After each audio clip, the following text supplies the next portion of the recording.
I was delighted and really surprised to be in St. Peter's for the promulgation of Pope Leo's apostolic letter, Drawing New Maps of Hope. It's such a strong reaffirmation of Gravissimus Educationis from Vatican II. Both points to an awareness that education is part of the fabric of evangelization, and therefore it's at the heart of the Church. Education is presented to us as vital to the life and the health of the Church. Leo, like Francis before him, has been a classroom teacher and speaks with a lived experience of teaching and learning.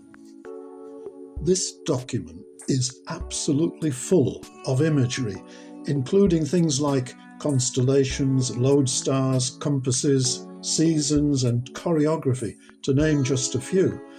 The document emphasizes the visual, the way we see things, and the way that we are seen as educators. Leo uses the phrase, the pedagogy of the gaze, to open up the way that the teacher sees her pupils and the way that pupils see their teacher.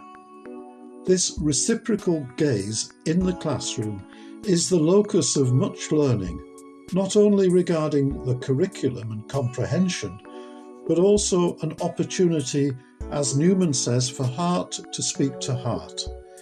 It's helpful that the words point to images because we are now teaching in a highly visual and a very digital culture.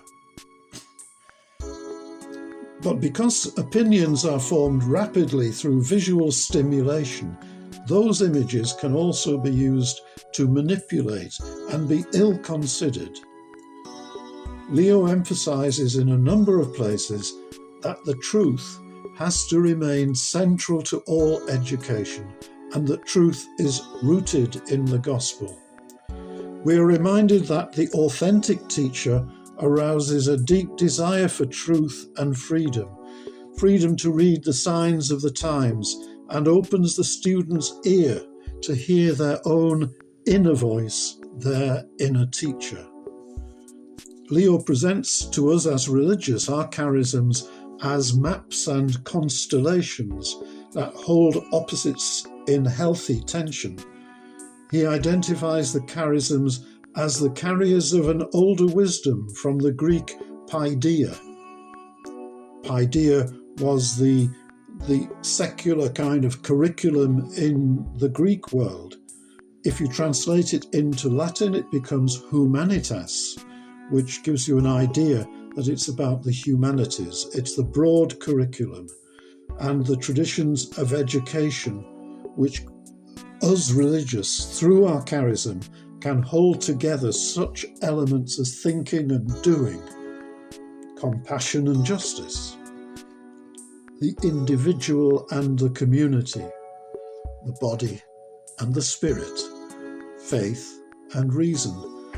These divergent elements produce tensions, and the charism is a way to resolve those inner tensions and to awaken an inner teacher in the student, who can then discern what is good, what is true, what is beautiful.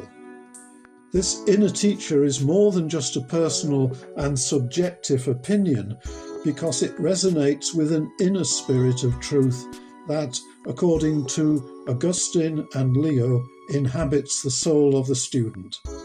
The teacher's role is to help the student to recognize the truth when they experience it, through their reasoning, in images, in stories, in music, in physical activity, in relationships, and indeed in all of life.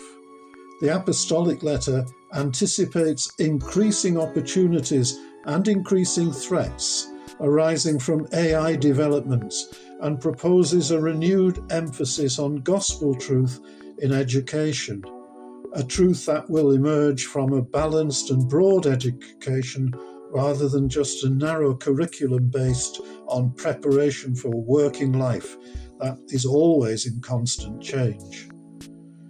Towards the end of the document, Pope Leo represents to us the global compact on education as a practical tool to focus an integrated and collaborative approach to education. But then he adds 3 more caveats and emphasis points.